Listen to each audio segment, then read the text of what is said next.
laquelle c'est bien, etc. Bon. Nous, on va juste s'intéresser sur les mitzvot qui concernent la semaine. Donc, cette semaine-là, il y a 3 mitzvot sur les 613 à Parashat Teruma. C'est la première mitzvah positive, donc on doit construire un Beta Bechira, ça veut dire qu'on doit construire le Beta Mikdash. En d'autres termes, de mettre un lieu sur terre où on peut mettre un Kadosh Baruch Hu dans ce lieu, d'accord? Là, On doit construire une synagogue. non, le Beta Bechira, c'est de construire le Beta Mikdash. À l'époque, À reconstruire. on avait le Beta Mikdash, Okay. d'accord? Maintenant, on attend tous le 3e Beta Mikdash à Kadosh Baruch Hu. Mhm. Mais à l'époque, quand c'était pas la galoute, quand on n'était pas en exil, on se devait d'avoir un Beta Mikdash. D'accord? Pourquoi avoir entre guillemets la présence de Kadosh Baruch Hu sur terre, et ressentir beaucoup plus sur terre et servir, faire tous les misbéach, rabat, tous les korbanot. C'est intéressant parce que cette semaine, dans la Mishnah là qu'on va faire dans le Maseret Brachot, on va parler des korbanot, donc ça tombe bien.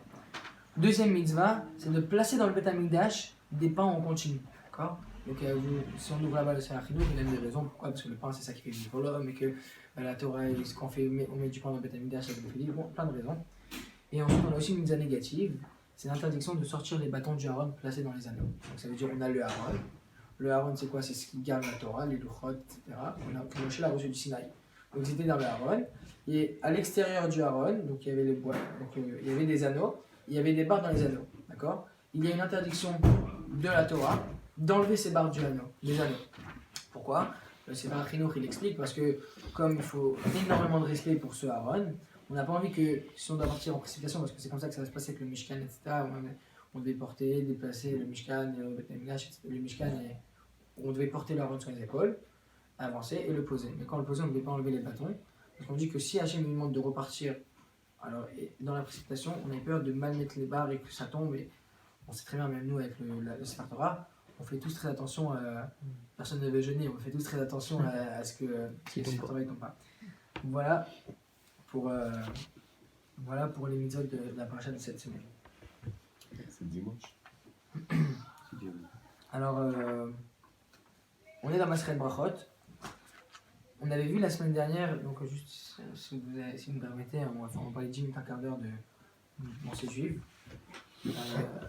On a vu la semaine dernière dans Maseret Brachot, on parle évidemment du Kriyat Shema et de sa mitzvah, comment il faut la faire. Et on a vu qu'il y avait le Uf Shorbecha, Uf Kumecha, c'était écrit dans le Kriyat Shema, tu le liras à ton coucher et à ton lever. Et sur ça, on avait parlé longuement, c'était quoi la différence entre les deux, que finalement, quand on se disputait entre deux Gdolim, mais c'est comme ça que le Yesod, que le secret il sortait, et que on pouvait voir donc de deux manières différentes. Toi tu vois que te lever, toi tu vois que te coucher, mais les deux elles sont vraies, etc. On était rentré tout un mahalach, tout un plan. On avait fait pour prouver que tout simplement un Ben Israël pour avoir de sa Torah, il devait travailler très dur et que c'était en fonction du travail qu'il y aura l'effort. Donc on va toujours rester sur l'union du Kriyat Shema. Et dans le 3e paragraphe du Shema, il y a un passage qu'on dit 2 fois par jour. Et les Chachamim nous ont demandé aussi, la Torah aussi nous a demandé de lire 2 fois par jour ces versets. C'est que ça doit nous parler et on doit changer avec ces versets. Donc le pasuk est très connu. Velot atoru acharei levavchem v'acharei einechem. Ça veut dire quoi? Littéralement, vous n'irez pas selon vos yeux et selon vos cœurs. En d'autres termes, ça veut dire ne vous faites pas avoir, on ne doit pas se faire avoir parce que les yeux nous montrent. D'accord? C'est-à-dire que les yeux et le cœur nous font remarquer énormément de choses et on les voit et ça nous donne fortement envie, mais le passouk de la Torah nous dit faites attention, ne vous faites pas avoir parce que ce ne sont que des illusions. Alors, malheureusement, on vit dans un monde où tout n'est qu'extérieur.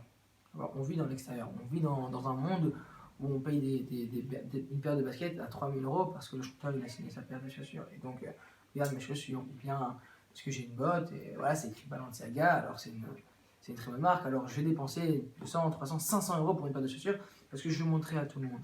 On vit dans un monde où je suis là pour montrer à l'autre, à mes copains, à mes copains, à mes copains.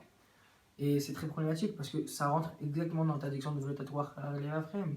On a perdu la notion de porter des chaussures, par exemple. Porter des chaussures, c'est pour pouvoir marcher dans la rue sans se faire mal. Maintenant, il ne faut pas que les chaussures elles s'abîment, mais il faut qu'on fasse très attention. Mais le but des chaussures, c'est qu'elles s'abîment, elles marchent dans tout ce qu'il ne faut pas. Parce que vaut mieux ça que tes pieds. Maintenant, vaut mieux mes pieds que les chaussures. On vit dans un monde vraiment tout à l'envers. Et c'est très intéressant parce qu'on a Rosh Chodesh Adar et on va parler de ça juste après. On vit dans un monde où tout est à l'envers. Et Purim est là pour nous dire que il faut qu'on se remette les idées en place, quoi. Nous, on est les Bnei Israël, on a été choisis par Akadosh Baruch Hu. C'est pour pouvoir être capable d'utiliser notre tête, pas nos yeux, ni notre cœur, ni nos sentiments, ni tout ce qui va avec, pour pouvoir encore une fois placer la tête au-dessus du cœur. Et c'est vrai, on est dans ce monde qu'on vit là maintenant, cette génération-là, on est à l'apogée de l'extérieur. Ça veut dire que avec les réseaux sociaux, la naissance des réseaux sociaux a fait en sorte qu'on éclate dans l'extérieur. Pourquoi ? Parce qu'on est là à dire, voilà, j'ai 2 millions d'amis, et bon, j'ai eu 2000 j'aime sur ma photo, donc en fait j'ai que 2000 amis, j'en ai pas 2 millions, mais en fait j'en ai que 50 qui m'aiment, et en fait sur l'autre photo, j'ai plus, donc on sait même plus où mettre la tête. Ça veut dire, on est rentré dans un monde, je parle pour nous, enfin en tout cas les jeunes, parce que je sais pas si, on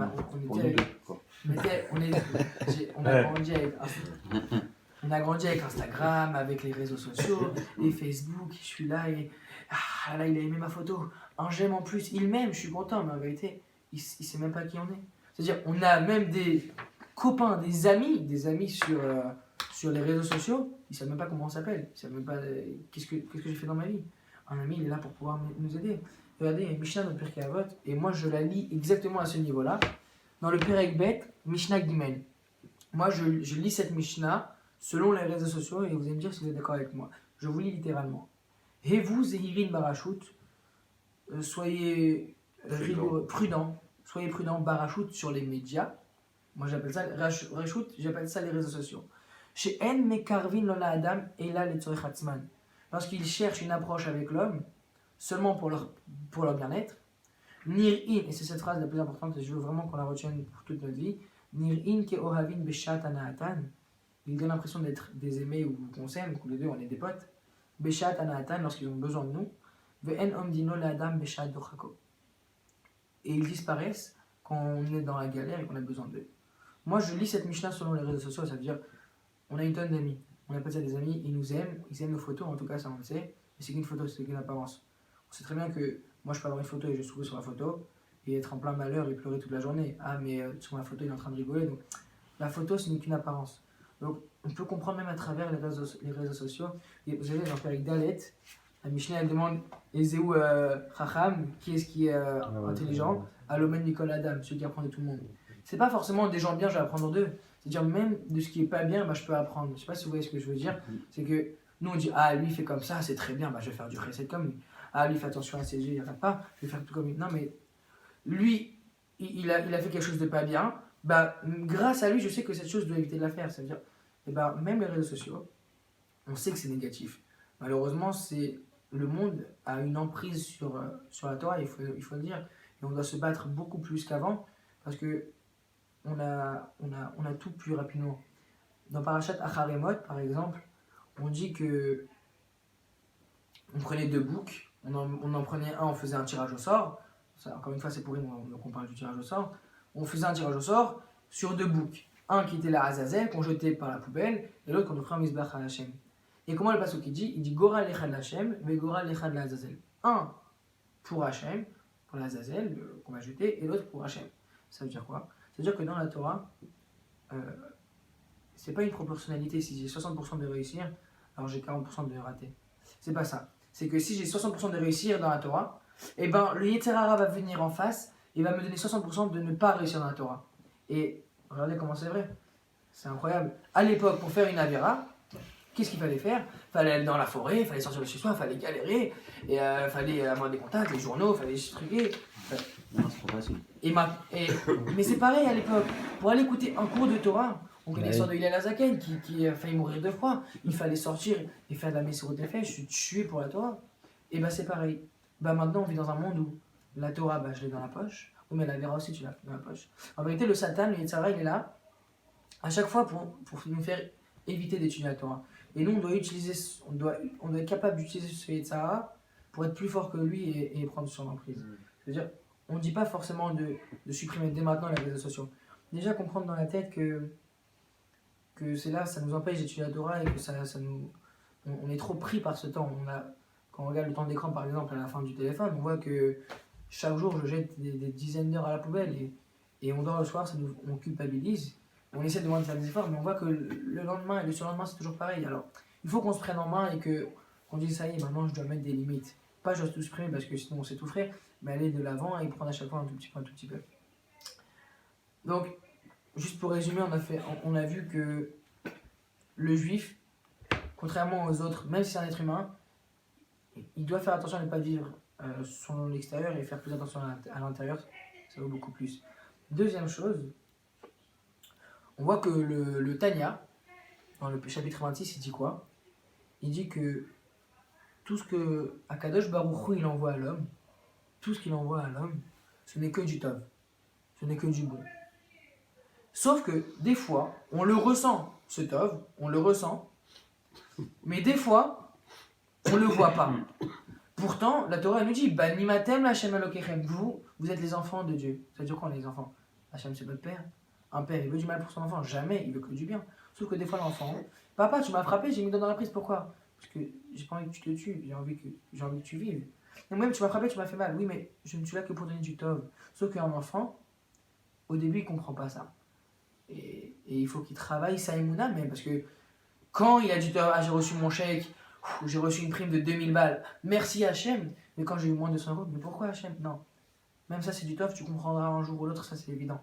Et le Balatania, il explique ça en disant que, en fait, le tov, il provient de deux mondes différents. Il provient du Olam Midgalia, on appellera ça le monde dévoilé, courant autour de nous. Et il y a du tov qui vient du Olam Midkassia, qui est beaucoup plus élevé, qui vient du monde caché. Ça veut dire quoi qui vient du monde caché? Ça veut dire que des fois, on ne le ressent pas, mais on est sûr que c'est du bien. Et ça, il faut le savoir parce que dans toutes les années qui vont suivre, on va voir que c'était que du bien. Et c'est pour ça que c'est très important d'avoir la émouna que ce que Akadosh Baruch Hu me donne, c'est pour du bien. Mais vous allez voir que finalement, avec le temps, c'est très marrant, vous allez voir que c'est que pour le bien, mais il faut travailler sa émouna sur ça. Juste, pour l'instant, c'est pas très clair parce qu'on va arriver à une conclusion qui va tout relier. Rav Dessler, il demande, je vous lis, Mahu Emet ou Mahu Sheker. Voilà le titre de son cours. Si on demande à n'importe qui, c'est quoi le Emet, c'est quoi le Sheker, c'est quoi la vérité, c'est quoi le mensonge, tout le monde va me répondre, ah bah la vérité c'est de raconter aux gens sans mentir, alors que le Sheker, c'est bon, tu déformes un petit peu, quoi, on déforme. Écoutez bien ce que Rav Dessler dit. Il dit que pour les choses naturelles de la vie, c'est vrai qu'on aurait pu dire ça, mais il lance un arcouche incroyable. Il dit que, même la question elle se pose, on dit Kiten Emet li Yaakov. Il y a un passage qui dit tu donneras le Emet, la vérité, c'est qui le propriétaire de la vérité? C'est Yaakov. Comment ça Yaakov Avinu? Yaakov Avinu, c'est celui qui a le plus triché. Il a pris la place de son frère, il n'arrêtait pas de lui prendre. Yaakov Avinu, il a triché. C'est celui d'abord qui est le plus magouillé pour. Et je travaillais 7 ans et trucs, mais il était toujours droit, mais quand il voulait ses brachot, quand ces trucs, il arrivait à douiller. D'accord? Alors qu'on peut dire que le Emet c'est pour Yaakov. Regardez ce que Rav Dessler dit. Il dit que Nimtza, enfin juste avant il fait une introduction, il dit que des fois le Emet, il dit que si on dit le Emet à des gens, on leur raconte la vérité, et ben ça va détruire la personne. Et des fois si on ment, des fois on est obligé de mentir pour pas qu'il se fasse détruire. Il dit donc en fait le Emet, c'est pas je raconte toute l'histoire sans rien cacher, et que le Sheker c'est attention il a fait ça alors qu'il a fait. Non, c'est pas ça. Juste une phrase, Nimtza, chez Emet, ou ma chez Mevi Latov, Veleretsan Aboré, le Sheker ou ma chez Natan Tzlachan la Sakam, chez Sarah Sheker, la Sitra Acha. Donc on sait que dans le monde juif, il y a deux choses. Il y a la Sitra Acha, le côté négatif, et il y a le côté d'Akadosh Baruch Hu pour être Oved Hashem. D'accord? Et ce sera le combat de toute notre vie. Je sers Hachem, j'ai trop de tentations, mais je dois servir Hachem. Donc toute notre vie elle se base sur ça. D'accord? Rav Dessler il dit que le Emet et le Sheker, c'est que je dois trouver tous les moyens possibles pour faire ce que Kadosh Baruch Hu me demande, c'est ça le Emet. Et comme nous, il a vu par Névoie que celui qui devait prendre la bracha, il va mettre les habits de son frère. D'accord? Je dois ramener. Je sais que le Emet, c'est quoi? C'est ce qui amène le Tov, du bon et le Retsan Aboré. C'est ça ce que Kadosh Baruch Hu demande. D'accord? Donc en fait, on a juste vu deux choses, et là on a bientôt fini le cours de Moussa. C'est quoi? C'est que Akadosh Baruch Hu, il nous donne que du Tov, ça c'est Baruch, c'est évident, c'est clair, faut que même si on ne le voit pas, ce n'est que du Tov. Deuxième chose, il ne faut pas se fier à l'extérieur, parce que comme on a vu que le Balatania, il disait quoi? Il disait qu'il y a des choses qui venaient du monde extérieur, on les voyait, et des choses qui venaient de l'intérieur, on ne le voyait pas. C'est pareil chez un homme. Lorsqu'on voit des gens de l'extérieur, il a l'air gentil, il a l'air méchant. Mais tu connais son intérieur? Est-ce que tu sais ce qu'il fait quand il fait un porte de chez lui? Tu ne le connais pas. Tu connais que son intérieur. Tu connais que son extérieur. Son extérieur, bah, il paraît gentil, il paraît tout ce que tu veux. Mais est-ce que tu connais l'intérieur? Bah, c'est pareil. Nous, le monde, on connaît l'extérieur, on reconnaît quand Hachem nous envoie du Tov, mais quand derrière, ah mais c'est dur, non mais est-ce que tu vois ce qui se passe derrière le corps? Est-ce que tu vois ce qui se passe dans la volonté d'Akadosh Baruch Hu? Ne t'inquiète pas, c'est que du Tov. Un jour tu comprendras, ça c'est évident. Donc on est Purim, enfin, on est Rosh Chodesh Adar, et pourquoi je parlais de tout ça?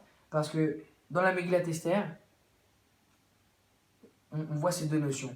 Donc j'ai trouvé très important de parler de ces deux notions. On arrive, on dit Mishini Chassadar, Marbim Besimcha, tout le monde connaît les paroles, tout le monde connaît les chansons. Quand le mois de Hadar il rentre, on est tous joyeux. Pourquoi on est autant joyeux? Si je vous demande c'est quoi le jour le plus important de l'année, tout le monde répondrait quoi? Yom Kippour. Maintenant, si je prends le mot Yom Kippour, Yom Kippour, le jour comme pour, et pour au pluriel en hébreu c'est quoi? Purim. Donc en vérité, toute l'importance qu'on donne à Yom Kippour, et ça tout le monde répondra, Yom Kippour c'est le jour le plus important, c'est qu'un reflet de Purim. Yom Kippour, tout le monde travaille sur soi, mais tout le travail que tu vas faire sur Yom Kippour, c'est Kippour. Alors ça ressemble, c'est le miroir de Purim. Comment ça se fait? Et dans la Megillah, il y a deux choses très très très sympathiques. C'est que lorsque Haman il a créé la potence pour pendre Mordechai, il court pour voir Achashverosh, puis le moment où Achashverosh n'arrive pas à dormir, et il dit vite amenez-moi quelqu'un, il faut que je sache qu'est-ce que je dois faire à l'homme que je kiffe le plus, je vais lui donner waouh. Et Haman il fait de qui il peut parler d'autre que moi? Hé, Haman, moi je suis le bras droit du roi. La chose que tu peux offrir qui fera kiffer la personne que tu veux, c'est de lui donner l'habit royal, le cheval royal, et de dire Kachaya Selaïch. Comme ça, on fait à l'homme que voilà, Ishacher Amelech, Hafetz Bikaro, le roi il l'adore. Comment ça? Haman, tu sais que tu ne vaux pas l'orteil du roi. La seule chose que tu demandes qui te fera kiffer, c'est d'avoir juste les habits du roi. Ce que tu demandes qui te fera kiffer, c'est d'avoir les habits du roi. Travail. C'est un travail pour être roi. Il faut passer c'est une hiérarchie à grimper. Donc toi, ce que tu veux, c'est avoir tout le résultat direct. Encore une fois, ça c'est un autre message pour nous. Pour avoir un bon résultat, il faut travailler. Lui, ce qu'il veut, c'est donne-moi les habits du roi. Je veux ressembler à un roi, même si je sais que je ne peux pas être un roi. Voilà, premier message. On a parlé au tout début que l'extérieur, c'était néfaste pour un Ben Israël. D'accord? Voilà le premier message qu'Haman peut nous donner. Deuxième message, c'est qu'il y a deux situations dans la Megillah qui se ressemblent fortement. C'est que Esther, Vashti, elle est morte. La reine Vashti, elle est morte. Donc on appelle Esther la nièce de Mordechai. Et on lui dit, allez, va. Et elle arrive devant Achashverosh et lui baisse son sceptre. Elle aurait pu se demander, mais je comprends pas. Il y a 10 000 femmes autour de moi. Pourquoi Hachem tu me donnes un goy? Ça me dégoûte les goyim. Moi je suis une tzadékette, je travaille sur ma tzim tous les jours. Déjà je suis obligé de me promener nu devant un roi, devant tout le monde. Et à part ça, c'est moi qui choisis. En plus, je suis pas la beauté. Comment ça se fait qu'il me choisit? Là, un homme normal aurait fait la même chose. Il peut se plaindre à Hachem. Pourquoi moi Hachem? Pourquoi? Qu'est-ce que j'ai fait au bon Dieu? Qu'est-ce que je t'ai fait pour que tu me fasses galérer comme ça? Je vais devoir vivre. La Gemara dit qu'elle était karkaolam, ça veut dire tellement elle était dégoûtée. Elle était immobile, Esther, quand Achashverosh allait avec elle, ça l'a dégoûtée. Et quoi, Hachem, tu m'envoies ça? Et je dois subir ça tous les jours. Esther n'a jamais voulu d'Achashverosh. Pourtant, s'il n'y avait pas Esther là, le clan d'Israël n'aurait jamais été sauvé. C'est-à-dire, Esther était la source de la libération de tout le clan d'Israël. Sans Esther, on ne serait plus là. Plus du tout, au moins, nous on ne serait pas là. Mais deuxième situation, à l'inverse, Haman, il a créé une potence pour punir Mordechai, pour le prendre. Et il voit quoi? Et il voit que les choses tournent. Venaforhu, c'est le chamboulement total, quoi, l'opposé. Il ne s'est pas créé une potence pour se prendre lui-même. Pourtant, il voit qu'à chaque fois, le monde il fonctionne comme ça. Alors évidemment, Esther ne l'a pas vu. Elle n'a pas vu ce Tov. Elle n'a pas vu que Hachem lui a fait une bonté en lui disant va avec moi, avec le roi Achashverosh. Mais ce qui est sûr et évident, c'est qu'elle avait confiance en Akadosh Baruch Hu que Je sais que c'est pour le bien. Ah, il faut souffrir pour avoir une libération d'Israël. Évidemment, il faut souffrir. On n'a pas un joyau comme ça pour avoir de l'or. Eh ben, il faut gratter, frapper la pierre jusqu'à que l'éclat y sort. Et ben c'est pareil, pour sauver le clan d'Israël, qui est l'éclat de la Kadosh Baruch Hu, et ben faut travailler. Il faut travailler, et plus on travaille, et plus on aura une libération, et on aura la Kadosh Baruch Hu. Voilà pour le cours de Moussa. Maintenant, on va attaquer Israël Vachot. Vous devez ensemble. C'est d'accord. Parti, il y a quoi? Il y a 15 minutes. Alors, dans le support qu'on a, ça va nous permettre de répondre à chaque fois aux questions sur lesquelles on a. Vous avez la Mishnah? Quelqu'un veut venir ou... On n'est pas encore. Donc, on avait vu la semaine dernière que, à contrario de ceux qui faisaient le Daf Yomi, on allait plus nous attarder sur les mots et chercher à comprendre en quoi ça peut nous apporter quelque chose, en quoi ça peut nous grandir cette Mishnah. Parce que l'Ichora, a priori, une Mishnah, c'est des paroles de Tanaïm. C'est des gens qui ne font que penser et réfléchir dans leur vie. Forcément que chaque parole de Tanaïm, elles ont un message et vous allez voir que ça peut être très intéressant. Mishnah, elle commence. Me matai, Korin, et Shema be'arvin. Me matai, ça veut dire à partir de quand. Korin, nous lisons, et Shema, le Shema, be'arvit. Be'arvin, ça ne change pas, le soir. La Mishnah elle répond directement. Misha'a, à partir du moment, Sheha Kohanim, que les Kohanim, Nichnasim, ils rentrent, les Echol Bitrumatan, pour manger de la terouma. Alors, fin de la première partie de la Mishnah. Donc, pour faire un petit résumé, lorsqu'un